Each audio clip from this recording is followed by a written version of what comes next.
general organic chemistry. So in this chapter, first we'll start with vital force theory. And when we talk about vital force theory, it says that कि organic compound होते क्या हैं. So according to this theory, we say that organic compound जो present हैं, they were obtained only under the influence of some mysterious force. This theory says that organic compound were prepared or produced only under some mysterious force which was supposed to present only in living organisms. ऐसा माना जाता था कि organic compounds को हम बना नहीं सकते, वो लिविंग ऑर्गेनिज्म से ही प्रोड्यूस होते हैं. That means there is some mysterious force which must be found in living organism is responsible for the preparation or production of organic compound. और ऐसा कहा गया. So Berzelius, who has proposed this theory, after Berzelius there was a scientist, Wohler. He was working on ammonium cyanide, NH4CnO, and he observed that on heating this compound we get urea, which is organic compound. So basically उन्होंने ये देखा कि हम laboratory में भी एक organic compound को बना पा रहे हैं. इट मीन्स ऐसी कोई थ्योरी है ही नहीं, इट मीन्स ऐसा कोई मिस्टीरियस फोर्स ही नहीं है. So Wohler, who is prepared the very first organic compound urea in his synthesis, and वहाँ से इस थ्योरी का एंड हो गया. मीन्स ये थ्योरी अब एग्जिस्ट नहीं करती. क्यों? This Wohler has synthesized urea from ammonium cyanide and observed that this organic compound even can be prepared in laboratory. फिर बात आई कि जो एसिटिक एसिड है, that means CH3COOH, that was the first organic compound which was synthesized from its elements carbon, hydrogen and oxygen, and this compound was prepared by coal base. So यहाँ से हमें पता चला कि ऑर्गेनिक कंपाउंड को बनाना possible है. Now will talk about what are the characteristics of organic compound.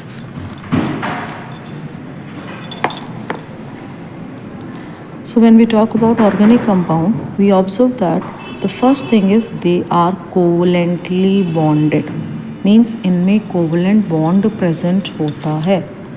Covalent bond क्या है? कोवलेंट बॉन्ड मीन्स जिनमें शेयरिंग ऑफ इलेक्ट्रॉन पॉसिबल है, जबकि इनऑर्गेनिक कंपाउंड्स जो होते हैं वहाँ पे इलेक्ट्रोवेलेंट बॉन्ड होता है, आयनिक बॉन्ड होता है.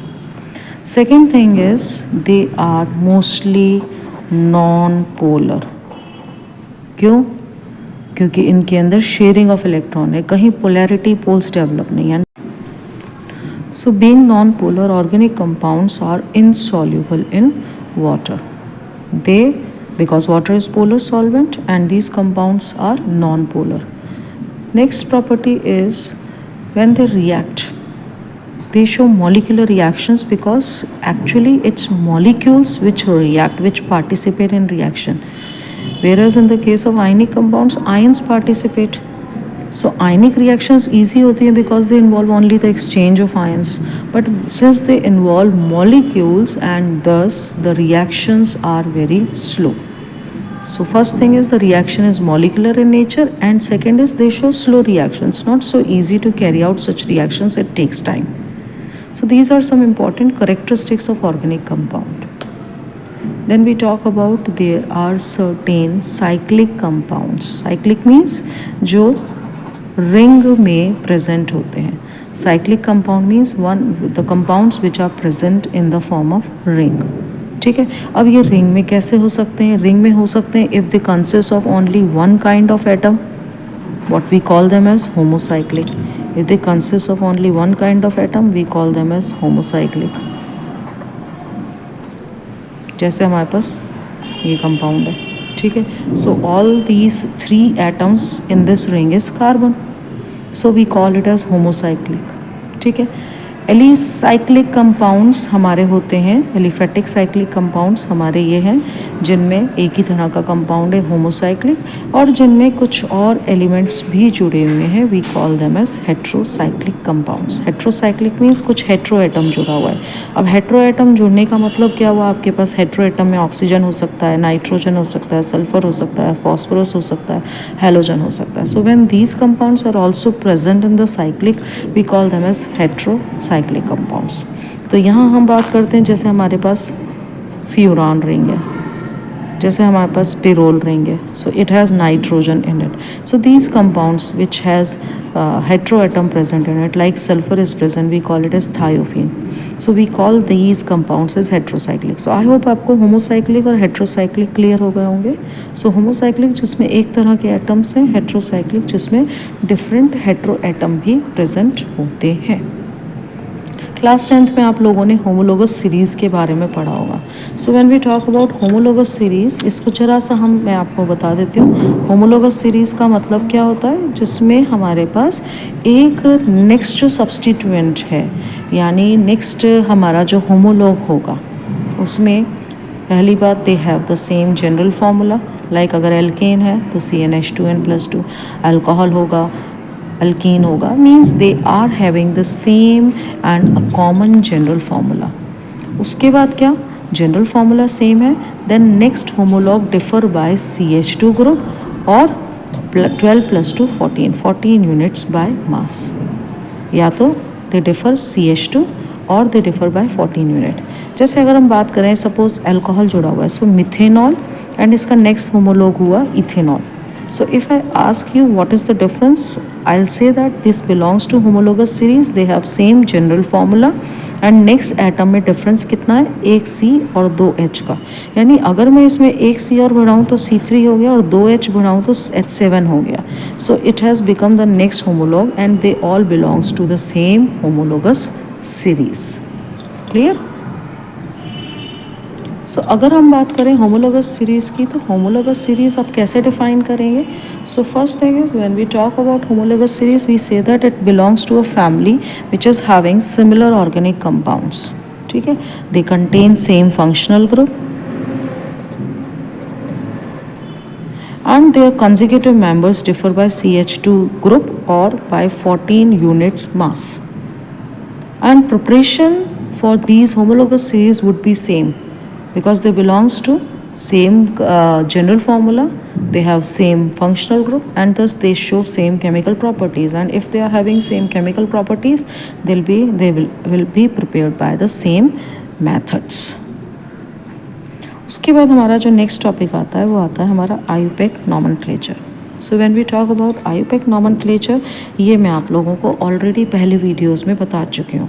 सो I will share the link बच्चों, उस लिंक में आप जाएं और आयुपेक इंडिविजुअली अलग अलग कंपाउंड्स के आयुपेक नॉमेनक्लेचर बताए हुए हैं, like for biphenyls, pyrenes and alcohols, esters, different compounds के आयुपेक नेम अलग से आपको मैंने इस लिंक में मैं ऐड कर दूँगी। आफ्टर आयुपेक नॉमेनक्लेचर हम बात करते हैं नेक्स्ट टॉपिक के, and the next topic is fundamental concepts of organic reaction mechanisms. तो बेसिकली अगर आप बात करें GOC तो यहीं से स्टार्ट हो रही है। So when we talk about fundamental concepts of organic reaction mechanism, यहाँ पे इंडिविजुअली हम कुछ डेफिनेशंस और कुछ टॉपिक्स को स्टडी करेंगे। So first will talk about electrophiles. या मैं आपको सबसे पहले बताती हूँ कि जब कोई रिएक्शन होता है तो किस तरह से होता है। When any reaction takes place, first of all we have reactant, and that reactant when react with some reagent that will form intermediate, and finally from intermediate we get product. This is how a chemical reaction takes place. Reactant when react with reagent we get intermediate and finally it forms product. So individually आप लोग 10th में पढ़ चुके हैं reactant और product क्या होता है। One which participate in reaction is reactant, one which is formed after the reaction is product. सो पहले हम बात करते हैं रिएजेंट की। रिएजेंट्स क्या होते हैं। Reagent is that substance, atom, group of atom which when attack on the reactant molecule it result in the formation of product. So reactants कौन कौन से हैं हम यहाँ बात रिएजेंट्स कौन से हैं हम यहाँ बात करेंगे, तो हमारे पास है electrophile. So when we talk about electrophile, नाम से ही पता है इलेक्ट्रॉन लविंग. फाइल मीन्स जिसकी तरफ अट्रैक्ट हो रहे हैं. So it is electron loving, और more appropriate word is deficient, यानी इसके पास इलेक्ट्रॉन की कमी है. So it is always in search of electron, and that's why we call them as electron loving species. ठीक है. अब जब इलेक्ट्रोफाइल है मीन्स इलेक्ट्रॉन की कमी है, तो या तो ये पॉजिटिवली चार्ज हो सकते हैं या फिर ये इलेक्ट्रिकली न्यूट्रल हो सकते हैं, जहाँ कहीं ना कहीं उनमें इलेक्ट्रॉन लेने की कैपेसिटी हो, टेंडेंसी हो. So when we talk about positively charge species, तो यहाँ हमारे पास आ जाते हैं H+, Cl+, Br+, I+, NO2+, nitronium ion, nitrosonium ion, alkyl, all these are behaving as electrophile.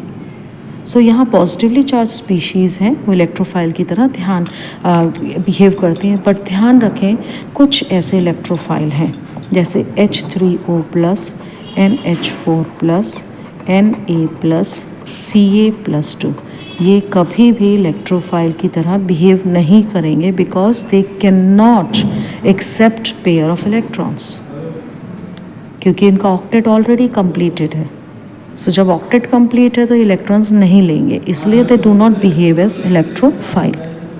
फिर आते हैं कुछ एग्जांपल्स जो न्यूक्लियोफाइल की न्यूट्रल स्पीशीज़ हैं. आई told you electrically neutral. So electrically neutral में हमारे पास आ सकते हैं कुछ free radicals. Free radical means electron की कमी है, कोई चार्ज नहीं है, जैसे आपके पास आर पे फ्री रेडिकल आ गया. उसके अलावा क्या हो सकते हैं, उसके अलावा हमारे पास हो सकते हैं कार्बीन्स. कार्बीन्स क्या होते हैं, कार्बीन जिसमें हमारे पास पेयर ऑफ इलेक्ट्रॉन प्रेजेंट होता है इंडिविजुअली, सिंगलेट और ट्रिपलेट फॉर्म में. Then we may have SO3, we have BF3, we have AlCl3, FeCl3. बहुत सारे ऐसे एग्जाम्पल्स हैं जो कि इस कैटेगरी में आते हैं. So we call them as electrophiles. Electrophile basically are electron loving species. They may be positively charged, like these are the examples, but these will not behave as electrophile. And electrically neutral means हमारे पास free radicals हो सकते हैं, हमारे पास कार्बीन्स हो सकते हैं, हमारे पास नाइट्रीन्स हो सकते हैं, and these जिनका ऑक्टेट इनकम्प्लीट है वो सब हो सकते हैं. देन सेकेंड रिएजेंट कौन सा है, तो सेकेंड रिएजेंट आता है हमारा न्यूक्लियोफाइल, जिसे हम कहते हैं न्यूक्लियस लविंग. सो न्यूक्लियस यानी पॉजिटिव चार्ज, यानी जिसके पास नेगेटिव ज़्यादा हो तो they are in search of the positive charge species, या जिनके पास इलेक्ट्रॉन्स ज़्यादा हो, एक्सेस ऑफ इलेक्ट्रॉन हो. अब एक्सेस ऑफ इलेक्ट्रॉन है तो दो पॉसिबिलिटीज़ हो सकती हैं. इसको हम लिखेंगे क्या, इसको हम लिखेंगे न्यूक्लियस लविंग स्पीशीज़. और पॉसिबिलिटीज़ क्या हो सकती है, पॉसिबिलिटीज़ हो सकती हैं या तो ये नेगेटिवली चार्ज हो या ये न्यूट्रल हो. न्यूट्रल कैसे हो सकते हैं, न्यूट्रल ऐसे हो जिनमें कहीं लोन पेयर हो या एक्सेस ऑफ इलेक्ट्रॉन्स प्रेजेंट हो. तो अगर हम नेगेटिवली चार्ज न्यूक्लियोफाइल की बात करें तो हमारे पास एग्जाम्पल आते हैं H-, Cl-, Br-, R-, ये हमारे नेगेटिवली चार्ज स्पीशीज़ हैं. ये न्यूक्लियोफाइल की तरह बिहेव करते हैं. OH-, NH2-, all these are good examples. Lone pair वाले न्यूट्रल मॉलिक्यूल्स कौन से हैं, जैसे H2O, इसके ऊपर 2 लोन पेयर है. NH3 अमोनिया लोन पेयर है. amines RNH2, R2NH, primary, secondary, tertiary amines. All these are good examples. Alcohols, they are having lone pair, 2 lone pairs, and thus they are neutral but behaves as nucleophile. So हमने यहाँ पढ़ा reagents के बारे में, and common reagents are electrophile and nucleophile. Now we'll move to the next topic, and next topic we are having is bond fission. Bond को तोड़ना. तो अब आप बॉन्ड कैसे तोड़ेंगे, ठीक है. We call it as cleavage of covalent bond. So जब हम बात करते हैं, आपके सपोज एक कंपाउंड है AB एंड ये शेयरिंग से बनता है. शेयरिंग मीन्स एक इलेक्ट्रॉन इसका, एक इलेक्ट्रॉन इसका, एंड व्हेन दे शेयर तो जो दोनों के इलेक्ट्रॉन्स हैं वो इक्वली म्यूचुअली दोनों के पास आ जाते हैं. But suppose if one is more electronegative, the shifting of electron towards more electronegative atom takes place, and that makes the molecule partial polar. इस पे partial positive charge, इस पे partial negative charge आएगा. This is how the bond breaks. अब अगर हम बात करें तो बॉन्ड टूटने की दो पॉसिबिलिटीज़ हैं। सपोज दोनों की इलेक्ट्रोनेगेटिविटी सेम है।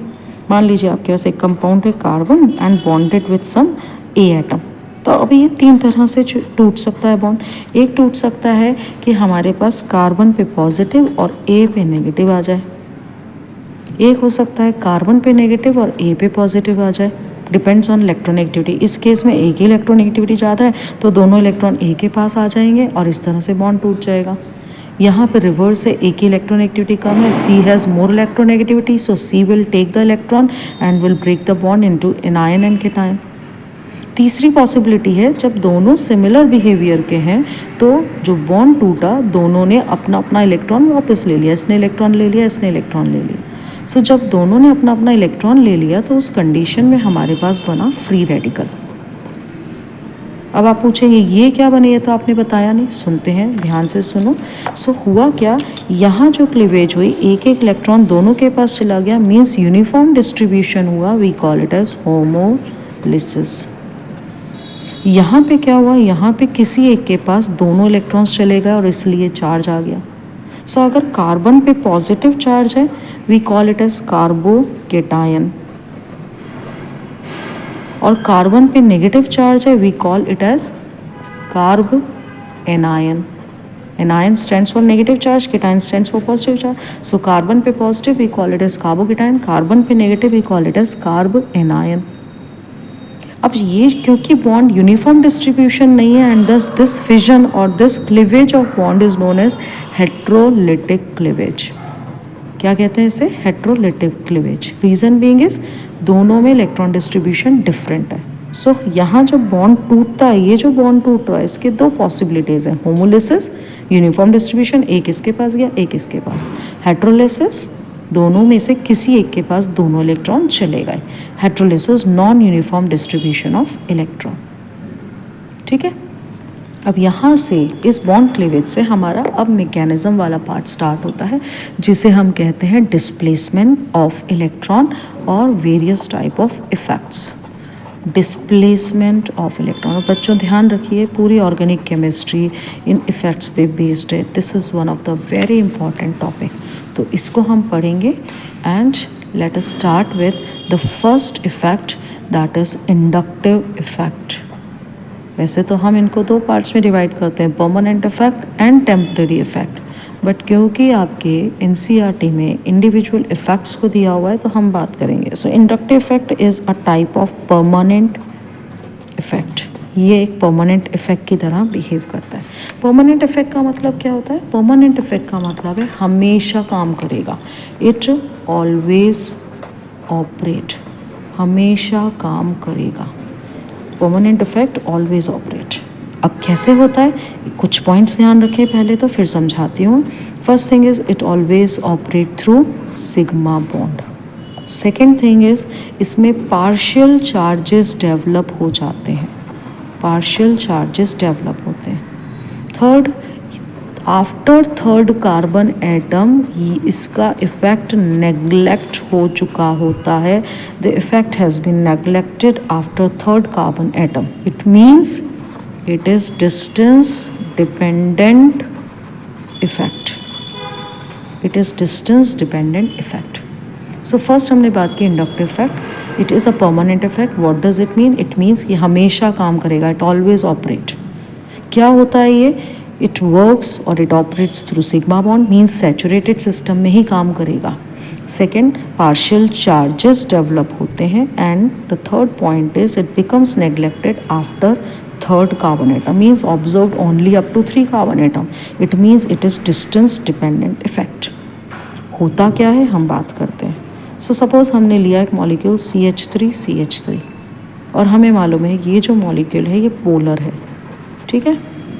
अब मान लीजिए इस कंपाउंड में हमने कोई एटम इंट्रोड्यूस किया CH3 CH2 Cl। Now the Cl atom makes the molecule partial polar.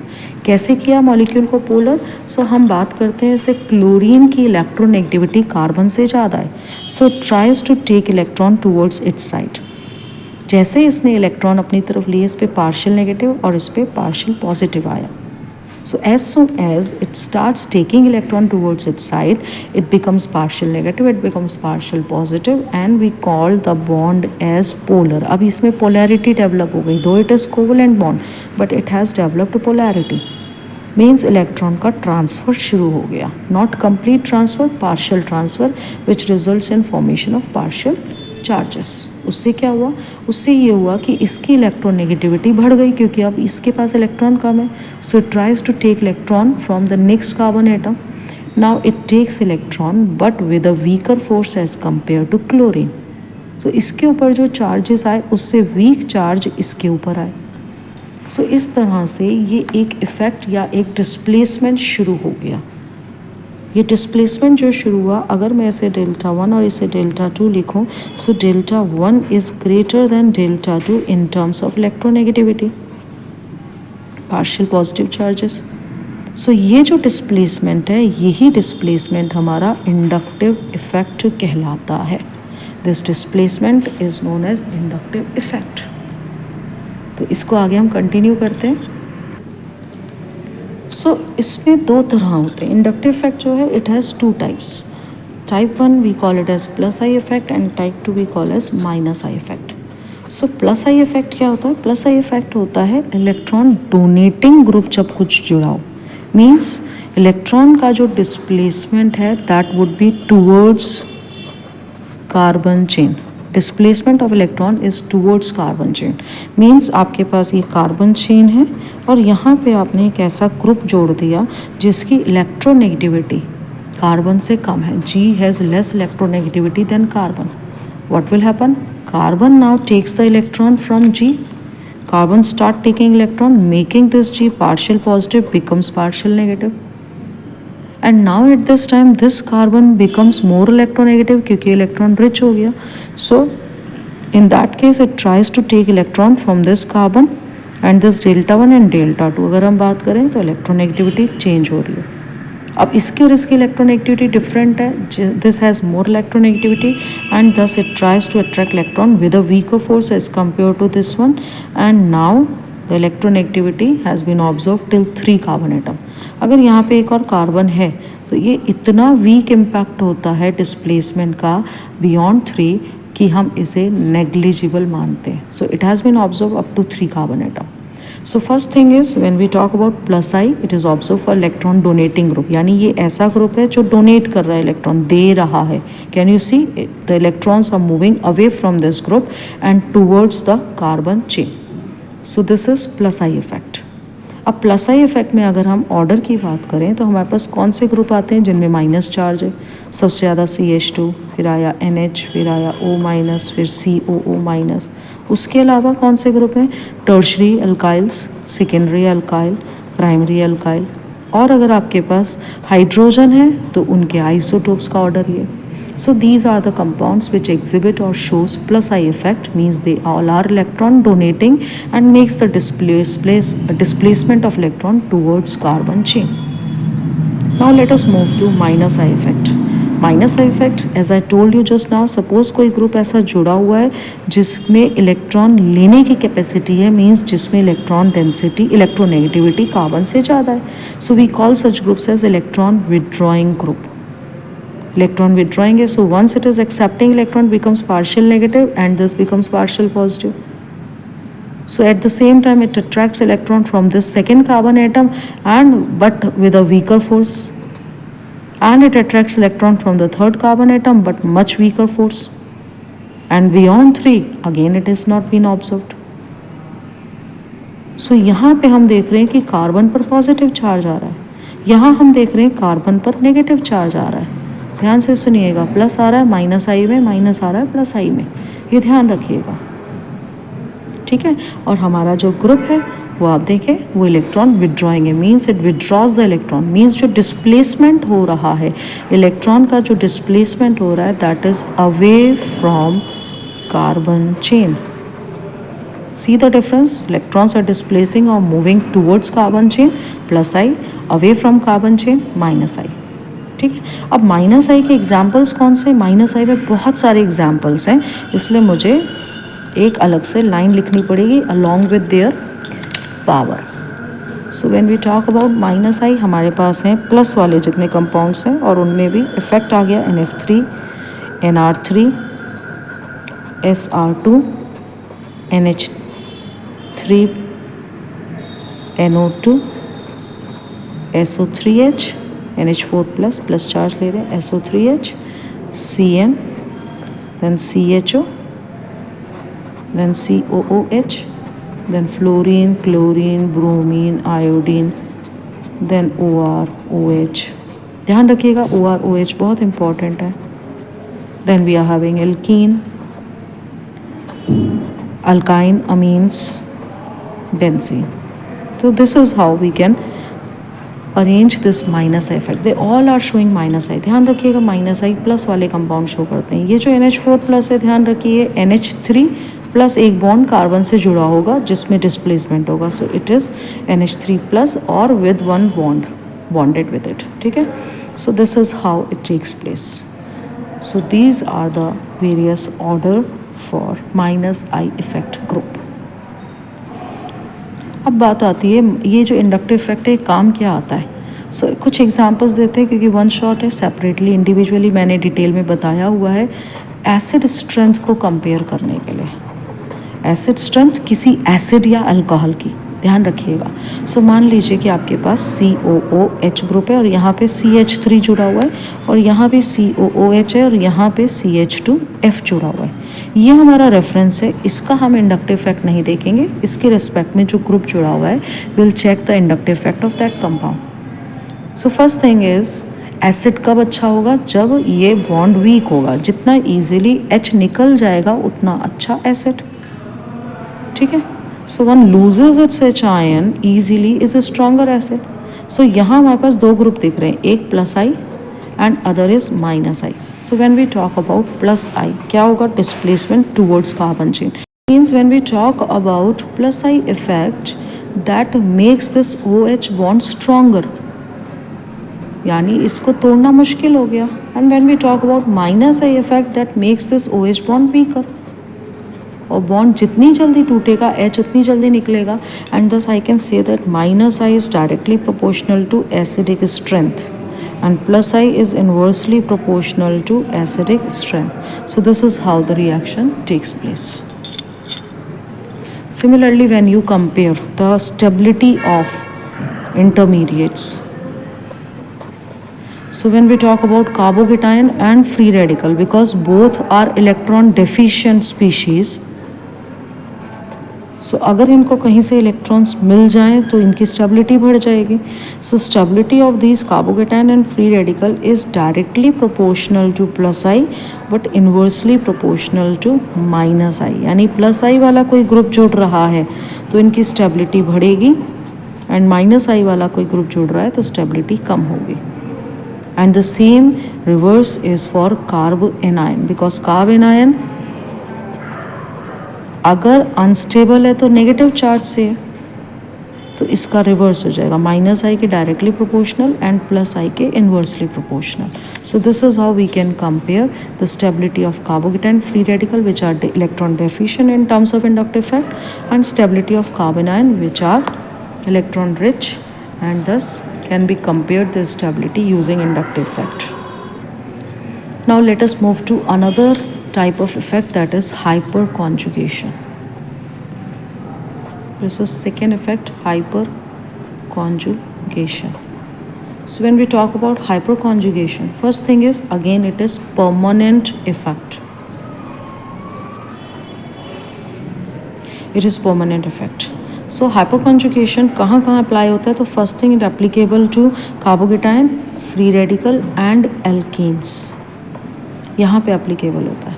Second, इसमें ध्यान रखें अल्फ़ा हाइड्रोजन होना ज़रूरी है एंड जो अल्फ़ा कार्बन है, third condition alpha carbon must be sp3.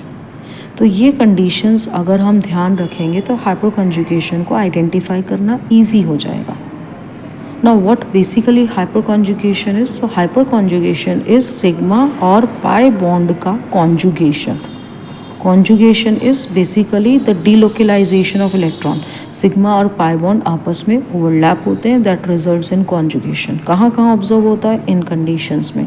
क्या कंडीशन है? अल्फा हाइड्रोजन होना चाहिए and alpha carbon must be sp3। So let us talk about these in detail.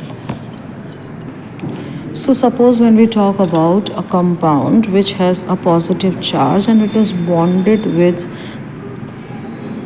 compound carbon atom containing alpha hydrogen atom. So if I ask you कि इसमें alpha carbon atom कितने हैं, तो आप कहेंगे एक अल्फ़ा कार्बन, दूसरा alpha, क्योंकि दोनों तरफ से अल्फ़ा जाएंगे, ये हमारा बीटा हो गया। So we have 2 alpha carbon. जब आपके पास 2 अल्फ़ा कार्बन है तो अब अल्फ़ा हाइड्रोजन कितने हैं? अल्फ़ा हाइड्रोजन इस पे 3 और इस पे 2, सो अल्फ़ा हाइड्रोजन है हमारे टोटल 5। तो फर्स्ट थिंग इज, क्या अल्फ़ा कार्बन sp3 है? यस। क्या अल्फ़ा हाइड्रोजन प्रेजेंट है? यस। क्या ये कार्बोकेटाइन एल्कीन या फ्री रेडिकल में से कुछ है? यस। तो यस, हाइपर कॉन्जुगेशन होगा। हाइपर कॉन्जुगेशन होता क्या है?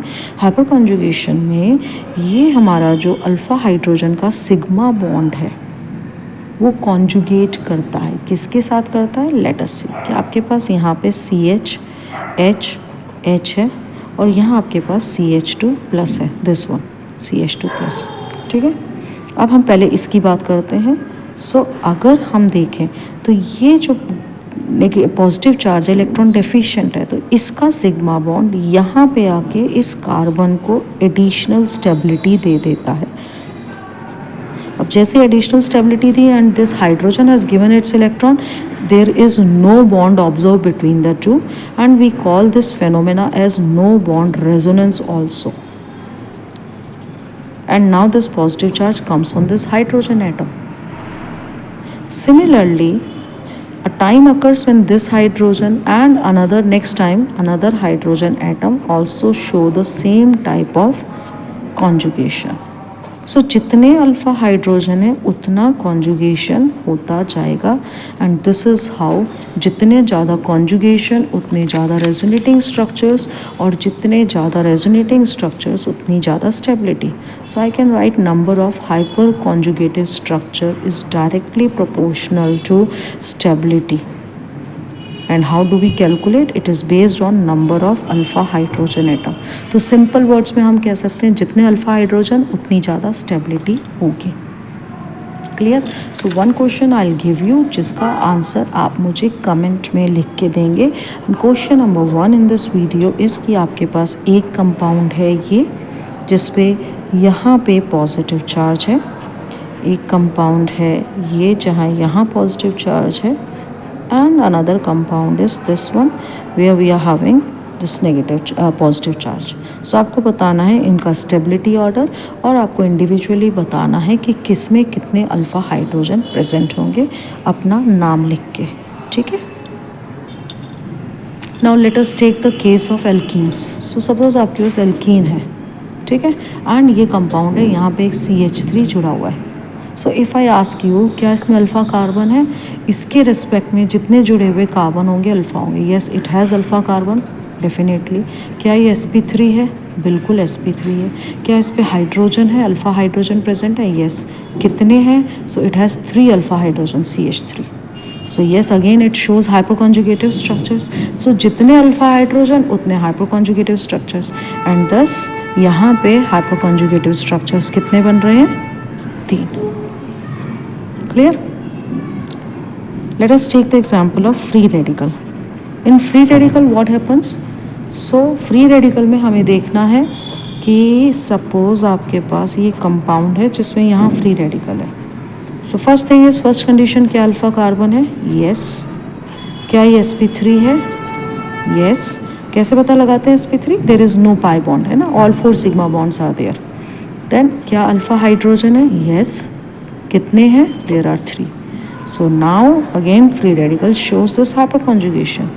बट हाइपर कॉन्जुगेशन कैसे होगा? सो हम यहाँ बात करते हैं फ्री रेडिकल में। सो अगर आपके पास यहाँ 3 हाइड्रोजन थे, ठीक है, एक हाइड्रोजन का होमोलिटिक क्लीवेज हुआ, इस पे फ्री रेडिकल आया, इस पे फ्री रेडिकल आया और यहाँ का जो फ्री रेडिकल था, ये फ्री रेडिकल और ये फ्री रेडिकल यहाँ पे एक डबल बॉन्ड बना देंगे। This is how it takes place. So this free radical and ये जो फ्री रेडिकल का लुक जब ये वाला CH बॉन्ड टूटा तो यहाँ पे एक फ्री रेडिकल आया, यहाँ पे ऑलरेडी फ्री रेडिकल था, ये दोनों फ्री रेडिकल जुड़ के इन्होंने ये वाला पाई बॉन्ड बनाया. Understood? This is how it takes place.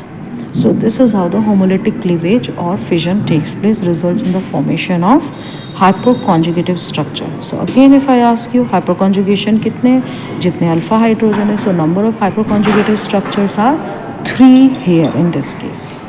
So this is about hyperconjugation.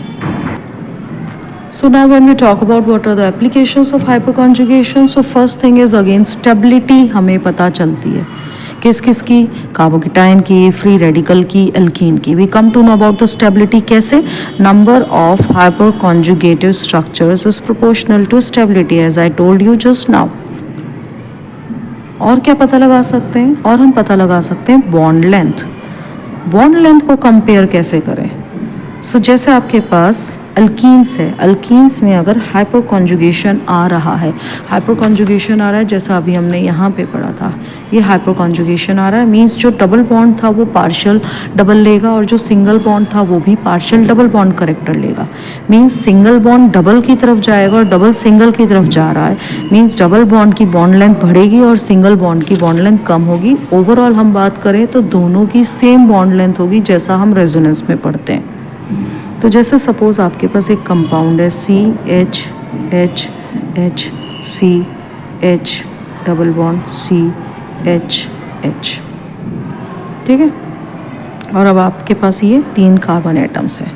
आपसे पूछा जाए कि आपको कंपेयर करना है C1 C2 C3 की बॉन्ड लेंथ. सो हम देखेंगे कि जो कॉन्जुगेशन आ रहा है वो C1 और C2 में है. इट मीन्स C1 और C2 की जो बॉन्ड लेंथ है इज़ इक्वल टू C2 और C3 की बॉन्ड लेंथ, क्योंकि दोनों में ही कॉन्जुगेशन है. इलेक्ट्रॉन्स का मूवमेंट और शिफ्टिंग चलती जा रही है and because of this conjugation delocalization of electron takes place and thus results in the similar bond length for all 3 carbon atom. Bond length का ऑर्डर क्या होता है? कार्बन कार्बन की बॉन्ड लेंथ सिंगल बॉन्ड की सबसे ज़्यादा, double bond की उससे कम और ट्रिपल बॉन्ड की सबसे कम.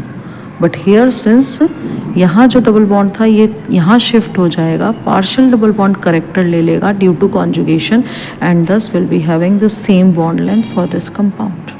So due to conjugation they acquire partial double bond character and thus double bond की bond length बढ़ गई और single bond की bond length कम हो गई and finally they have or attain the same bond length. Now after this we'll talk about the third type of effect and that is resonance. So resonance से आप लोग बहुत familiar होंगे क्योंकि chapter 4 chemical bonding में भी resonance मैंने आप लोगों को पूरा एक्सप्लेन किया हुआ है. बट यहाँ हम रेजोनेंस की बात करेंगे in terms of organic chemistry. So first thing is in general when we talk about resonance, so this is one of the hypothetical phenomena. So it shows hypothetical structure but valid Lewis structures. इनमें एक resonance hybrid होता है जो actually exist करता है, actual structure जो होता है जिसकी एनर्जी हमेशा लोएस्ट होगी because that is the only which exist और we can say the highly stable one and thus it has lowest energy. Resonance hybrid. और बहुत सिंपल की अगर हम एग्जाम्पल की बात करते हैं लाइक O3 हमने लिया, सो हमारे पास कुछ इस तरह से अरेंजमेंट आता है. सपोज यहाँ पे डबल बॉन्ड है, so it becomes positive, it becomes negative. अगर हम इसका रेजोनेंस हाइब्रिड बनाए so will make double bond here, it becomes positive, it becomes negative. But ये दोनों ही एग्जिस्ट नहीं कर रहे. अगर ये एग्जिस्ट कर रहे होते तो हमारे पास चार्जेस होते एट द सेम टाइम, एक सिंगल एक डबल बॉन्ड का बॉन्ड पैरामीटर स्पेक्ट्रम में आता.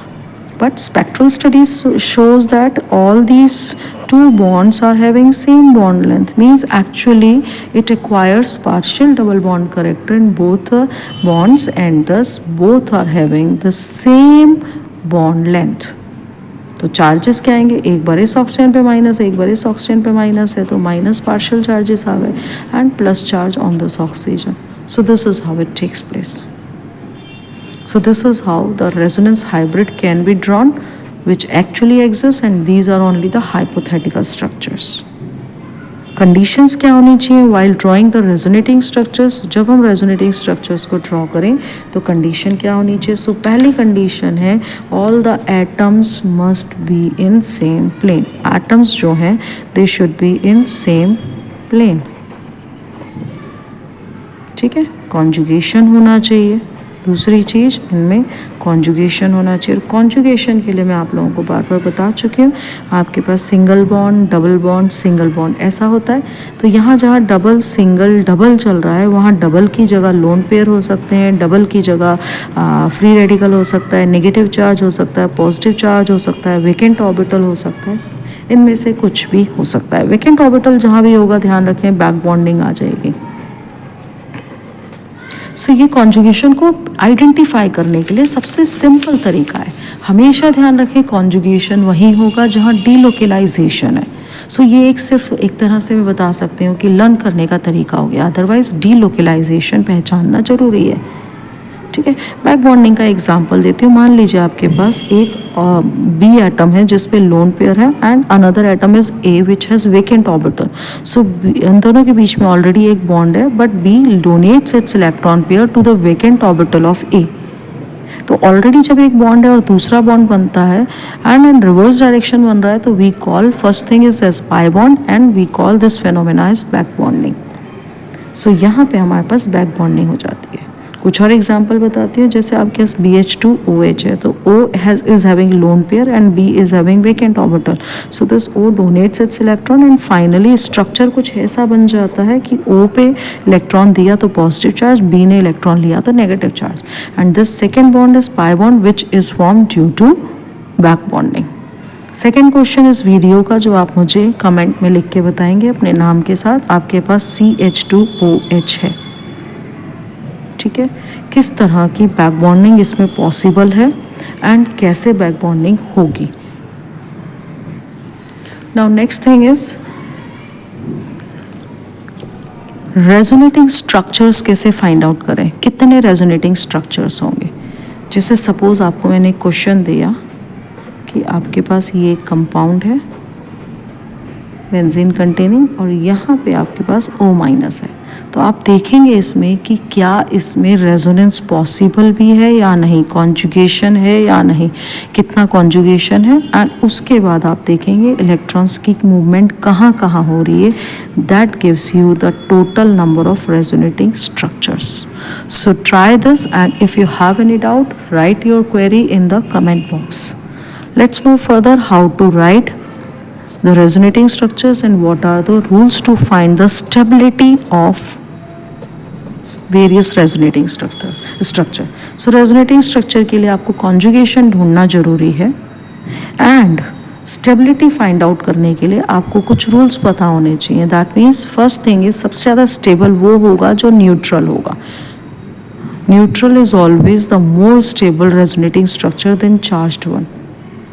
Second is stability depends directly on the number of sigma bonds. तो अगर कंपाउंड न्यूट्रल है, एक से ज़्यादा रेजोनेटिंग स्ट्रक्चर न्यूट्रल है, move to second point and see how many sigma bonds pi bonds are there. जितने ज़्यादा पाई बॉन्ड्स होंगे उतनी ज़्यादा स्टेबिलिटी होगी।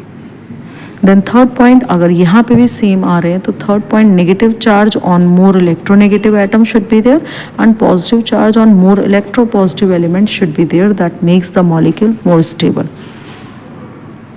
देन जो चार्जेस प्रेजेंट हैं, जैसे अपोजिट चार्जेस हैं प्लस एंड माइनस, ये दोनों चार्जेस दूर नहीं होने चाहिए, बिल्कुल पास पास होने चाहिए ताकि बॉन्ड बना ले और स्टेबल हो जाए, ठीक है, और पाई बॉन्ड भर जाए।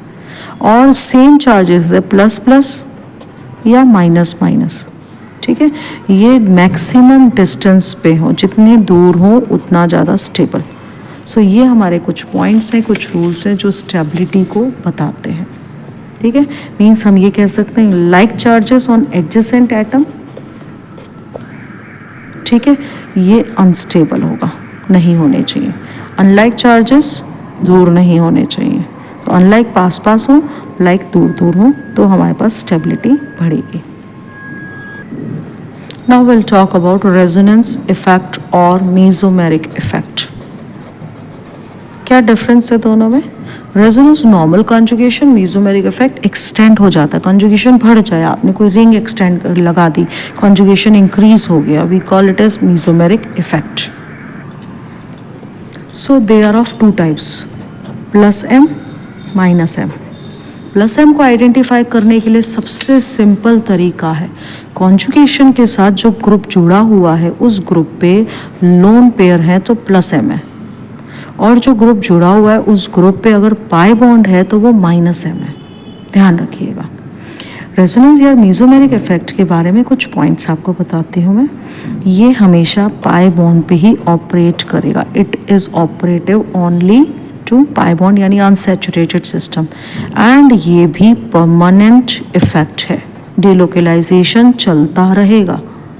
And it shows actual charge displacement, the shifting or the movement of charge takes place. यानी displacement जो हो रहा है वो actually हो रहा है, but it does not depend on distance. Distance independent effect है. So कुछ points जो आपको समझने जरूरी हैं. It is operative only for pi bond, permanent effect. Actual charge displacement takes place, but it does not depend on distance. सो सबसे पहले हम बात करेंगे कि हमारा जो प्लस एम है इसके कुछ एग्जांपल्स जिनमें लोन पेयर प्रेजेंट है. ठीक है, तो ओ पे लोन पेयर ये सब क्या है, ये प्लस एम शो कर रहा है. Then we have minus I. Minus I means ऐसा ग्रुप जिस पे पाई बॉन्ड जुड़ा हुआ है, पाई बॉन्ड जुड़े होने के कारण से माइनस आई शो कर रहे हैं. Then let us talk about application. So application is it tells us about the stability of carbocation, carbanion, free radical. Stability says कि जितने ज़्यादा रेजोनेटिंग स्ट्रक्चर्स होंगे मॉलिक्यूल उतना ही ज़्यादा स्टेबल होगा. ठीक है, अब हमारे पास आता है दूसरी application, acidic strength of acid. सो यहाँ अगर बेंजीन रिंग है, कोई ग्रुप जुड़ा हुआ है, तो पहली चीज़ ध्यान रखें, एम ग्रुप प्लस एम हो या माइनस एम हो, never operate at Meta position. Meta position पे ऑपरेट ही नहीं करता. प्लस एम क्या, प्लस एम अगर दो तरह के ग्रुप्स हैं, प्लस एम अगर माइनस आई से ज़्यादा है, यानी ये ग्रुप ऐसे हैं जो प्लस एम माइनस आई दोनों शो कर रहे हैं, बट इनके प्लस एम डोमिनेटिंग होते हैं, तो प्लस एम डोमिनेट होंगे तो एसिडिक नेचर वीक हो जाएगा इनके लगने से. ये ऐसा इफेक्ट है जिसका माइनस आई प्लस एम दोनों है, बट हेलोजेंस के माइनस आई डोमिनेट करते हैं. माइनस आई डोमिनेट करेंगे तो माइनस आई इफेक्ट करने वाले जितने भी इम्पैक्ट्स हैं, एप्लीकेशंस हैं, it effects those, like it increases the acidic nature. So this is how we can compare and find the use of resonance effect. The fourth effect we have is electromeric effect. तो अभी तक हम लोगों ने inductive effect पढ़ लिया, हाइपोकॉन्जुगेशन पढ़ा, mesomeric पढ़ा, and the last one is electromeric effect. So electromeric effect first thing is temporary effect. Temporary effect का मतलब है is operate only in the presence of some specific reagents, electrophile, nucleophile, वो जब तक है इफेक्ट होगा, जैसे ही रिमूव किया ओरिजिनल पोजीशन पे आ गए. That's why we call it as temporary effect. So first thing is it involves the complete transfer of electron, और जब भी कंप्लीट ट्रांसफर होता है तो आयंस बनते हैं. So it involves complete transfer of electron. कहाँ से, मल्टीपल बॉन्ड होना चाहिए, अनसैचुरेटेड सिस्टम, पाई बॉन्ड हो, डबल हो, ट्रिपल हो, दोनों में. ठीक है, टूवर्ड्स कहाँ ट्रांसफ़र होगा, टूवर्ड्स मोर इलेक्ट्रोनेगेटिव एटम. सो जैसे मान लीजिए कि आपके पास कुछ ऐसा एटम या मॉलिक्यूल प्रेजेंट है, अनसैचुरेशन है, बिल्कुल है. ठीक है, मोर इलेक्ट्रोनेगेटिव हम फाइंड आउट कर सकते हैं एज इट इज़ पोलर. एक की इलेक्ट्रोनेगेटिविटी ज़्यादा है, एक की कम है. किसकी ज़्यादा है, ऑक्सीजन की ज़्यादा है. Oxygen is more electronegative. तो आपने अगर यहाँ पे कोई रिएजेंट ऐड किया, सपोज आपने यहाँ पे न्यूक्लियोफाइल ऐड किया, मान लीजिए आपने न्यूक्लियोफाइल ऐड किया, तो ये जो न्यूक्लियोफाइल है, ये इस न्यूक्लियोफाइल को इफ़ेक्ट करता है कि इलेक्ट्रॉन का डिस्ट्रीब्यूशन शुरू हो जाए, डिस्प्लेसमेंट शुरू हो जाए. सो जैसे ही इस न्यूक्लियोफाइल की प्रेजेंस से इलेक्ट्रॉन आया, इसने अपना इलेक्ट्रॉन दिया, यहाँ ये प्लस हुआ, ये माइनस हुआ, and at the same time this nucleophile will attack on this positive charge species. So compound क्या बना, कार्बन, एक बॉन्ड यहाँ आया, ऑक्सीजन पे नेगेटिव चार्ज, और कार्बन पे आ गया nucleophile. So this type of displacement results, ये वाला जो डिस्प्लेसमेंट है is known as electromeric effect. मान लीजिए यही सेम मॉलिक्यूल आपके पास है और अब आपने इलेक्ट्रोफाइल ऐड कर दिया, तो डिस्प्लेसमेंट तो अभी भी यही हो रहा है. which causes the formation of minus and plus bond. But now this electrophile has been attacked by this negative charge and compound क्या बना, O पे आ गया E और C पे आ गया plus. So this is how the bond has been formed. So आप यहाँ देखें, ये जो इम्पैक्ट हो रहा है, ये जो ट्रांसफ़र हो रहा है, ये दो तरह से हो रहा है, away from reagent towards the reagent. ये कहलाता है प्लस ई इफेक्ट इलेक्ट्रोमेरिक, और इस तरह का अगर शिफ्टिंग होती है we call it as minus E. So electromeric effect temporary effect है, इसलिए इसकी ज़्यादा एप्लीकेशंस हम ऑब्जर्व नहीं कर पाते हैं. Now let us move to next topic, and next topic is intermediates. As I told you initially, जब भी reaction होगी, reactant और reagent mix होंगे and they result in formation of intermediate, and that intermediate will decide what product do we get. So intermediate कौन कौन से हो सकते हैं, हमने पढ़ा था homolytic cleavage है तो free radical बनेंगे, heterolytic cleavage है तो कार्बोकेटाइन या कार्बेनाइन बनेंगे. So let us discuss these one by one. So when we talk about free radical, so free radical क्या है, क्या ये इलेक्ट्रॉन डेफिशिएंट है? So when we talk about free radical, हम पहली चीज़ बोलेंगे ये इलेक्ट्रॉन डेफिशिएंट है. क्यों? क्योंकि इसमें एक इलेक्ट्रॉन कम है. इलेक्ट्रॉन डेफिशिएंट है मीन्स एनी एटम और group of atom which is having odd number और अनपेयर्ड इलेक्ट्रॉन ऑन इट. कैसे बनता है? हमने देखा था ये बनता है होमोलिसिस से. It is formed by homolytic cleavage. ठीक है. हाइब्रिडाइजेशन क्या होगा, इसके ऊपर sp2 आएगा. और स्टेबिलिटी क्या होगी, स्टेबिलिटी हम पढ़ चुके हैं, टर्शरी की सबसे ज़्यादा, then secondary, then primary, then methyl free radical. क्यों? इसे हम दो तरह से एक्सप्लेन कर सकते हैं, इन टर्म्स ऑफ हाइपोकॉन्जुगेशन और इन terms of plus I effect. तो दोनों से हम स्टेबिलिटी को स्टडी कर सकते हैं. सो ऑर्डर ऑफ स्टेबिलिटी हम इंडक्टिव इफेक्ट और हाइपोकॉन्जुगेशन दोनों से एक्सप्लेन कर सकते हैं. ठीक है. यहाँ पे अगर बेंजाइल फ्री रेडिकल आ जाए, बेंजाइल फ्री रेडिकल मीन्स यहाँ पे आपके पास बेंजीन है और इस कार्बन पे फ्री रेडिकल आ जाए, या हमारे पास एलाइल फ्री रेडिकल आ जाए. Allyl is carbon next to double bond. तो ये स्पेशली रेजोनेंस या एरोमेटिसिटी को, रेजोनेंस को बढ़ा रहे हैं, कॉन्जुगेशन को इंक्रीज कर रहे हैं, and thus they are more stable, highly stable, they increases the stability. So this is about free radical. Now let us talk about carbocation. Carbocation means carbon having positive charge. So positive charge है तो again ये electron deficient हो गया. It is electron deficient in nature. इसलिए इस पे sp2 है, electron deficient है, एक कार्बन कम है, sp2 हो गया. ठीक है. तो it means they are having only 6 state of electrons. सिर्फ 6 इलेक्ट्रॉन्स हैं, और 6 इलेक्ट्रॉन्स होने के कारण अनस्टेबल हो गए. और अनस्टेबल है मीन्स हाईली रिएक्टिव है, they are very reactive in nature. ठीक है. और sp2 होने के कारण ये प्लेनर होते हैं. ठीक है. तो अब क्योंकि इलेक्ट्रॉन डेफिशिएंट है तो जो ऑर्डर रहेगा बिल्कुल सेम रहेगा, tertiary, secondary, primary and methyl having positive charge. So ये हमारा ऑर्डर होगा. ऑर्डर को कैसे एक्सप्लेन करेंगे? Again on the basis of inductive effect and hyperconjugative effect. इन दोनों पैटर्न से हम इनको एक्सप्लेन कर सकते हैं. फिर बात आती है वही बेंजाइल एंड एलाइल. सो जहाँ बेंजाइल और एलाइल पे फ्री रेडिकल पॉजिटिव चार्ज आ रहा है या फ्री रेडिकल आ रहा है, they again becomes more stable. इनकी स्टेबिलिटी बढ़ जाएगी. क्यों? क्योंकि ये जल्दी बनेंगे और ज़्यादा देर रहेंगे, बिकॉज इनमें कॉन्जुगेशन आ गया, रेजोनेंस आ गया. So this is about carbocation. Third intermediate is carbanion. Carbanion क्या है? इलेक्ट्रॉन रिच स्पीशी है. We know carbanion, it is electron rich species. It has negative charge on carbon atom. So क्योंकि negative charge है इसलिए reactive है. Reactive यहाँ ये क्यों था पॉजिटिव चार्ज से, यहाँ ये रिएक्टिव क्यों है? क्योंकि इस पर नेगेटिव चार्ज है. So they are in search of electron deficient species. ठीक है. लेकिन इनका ऑर्डर बिल्कुल इसका उल्टा हो जाएगा. क्या होगा order? Methyl anion primary, anion secondary, anion tertiary anion. ठीक है. ये इनका ऑर्डर हो जाएगा. बट एलाइल और बेंजाइल अभी भी सबसे ज़्यादा स्टेबल होंगे, क्योंकि ये यहाँ भी कॉन्जुगेशन के लिए रिस्पॉन्सिबल है, कॉन्जुगेशन को बढ़ा रहे हैं. हाइब्रिडाइजेशन क्या हुआ? sp3 हो गया with some lone pair negative charge on it, तो ज्योमेट्री पिरामिडल हो जाती है. सो दिस इज हाउ हमारे पास ये sp3 हाइब्रिडाइजेशन आ जाता है। एंड अगर कोई कार्बन आयन, जैसे ये कार्बन आयन है, ये रेजोनेंस में पार्टिसिपेट कर रहा है, तो ये कॉन्जुगेशन में पार्टिसिपेट होने के कारण इसका नेगेटिव चार्ज इन्वॉल्व नहीं होगा हाइब्रिडाइजेशन में, इसलिए ये sp2 बन जाएगा। यहाँ ये sp3 रहेगा क्योंकि कॉन्जुगेशन में इन्वॉल्व नहीं है। यहाँ sp2 हो जाएगा because it is involve in conjugation. So any negative charge or any carbon ion which are stabilized by resonance becomes planar and attain sp2 hybridization. So carbon negative charge वाले भी sp2 hybridised हो सकते हैं अगर उनमें conjugation आ रहा है।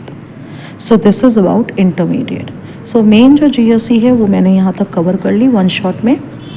इसके अलावा हमारे पास बचते हैं purification methods, qualitative analysis and quantitative analysis.